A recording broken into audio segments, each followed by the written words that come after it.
चाहे जो भी अत्याचार हो वो कह नहीं पाती है किसी से। बाकी ऐसा कोई चीज होता था तो उसको किसी से कुछ ना कह के दबा करके धीरे धीरे ये इंतजार करते थे कि समय कट जाएगा। 2018 में भारत में मीटू आंदोलन ने महिलाओं को सामने आकर अपनी यौन हिंसा की बातें साझा करने का एक मंच प्रदान किया।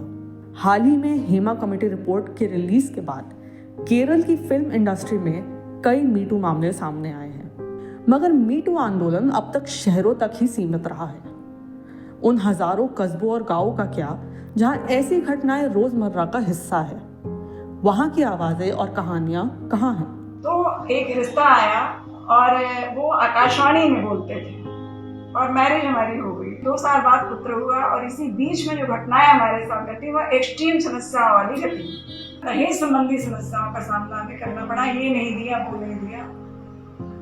इवन हमारे साथ बीटिंग भी हुई, अब्यूजमेंट भी हुआ, गलत शब्दों का प्रयोग घर में, मतलब डोमेस्टिक क्राइम के बहुत भयानक शिकार होने के बाद हमने ये डिसीजन लिया कि हम अपनी एजुकेशन को आगे बढ़ाएं। ट्यूशन पढ़ा करके हमने और कॉलेज को भी ज्वाइन किया, अपनी डिग्री कॉलेज, और इसके बाद में हमने अच्छा पैसा जनरेट करके अपनी सेपरेट व्यवस्था की, क्योंकि इतना मारा जाता था हमें। मेरे एक भैया थे जिसके साथ में मतलब वीडियोस वगैरह बनाने, और उनका खुद का डांस क्लास था।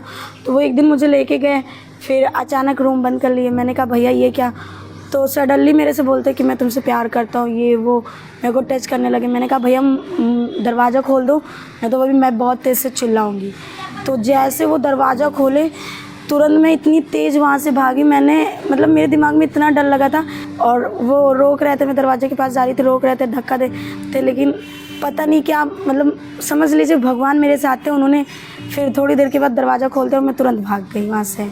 फिर मैंने सोच लिया कि मैं अब गलती से भी किसी के साथ कहीं जाऊंगी नहीं, चाहे वो भैया हो, चाहे डांस क्लास के हो, चाहे जैसे हो, किसी पे भी ट्रस्ट नहीं करना चाहिए। एक ये भी बात था कि कहीं ना कहीं फैमिली मेरी कहे कि नहीं अब तुम्हें नहीं जाना है, डांस नहीं सीखना है, ये नहीं करना है, वो नहीं करना है, सब कुछ बंद ना करा दे। तो एक ये डर था, इसीलिए फर्स्ट वाली बातें मैंने किसी से नहीं कही।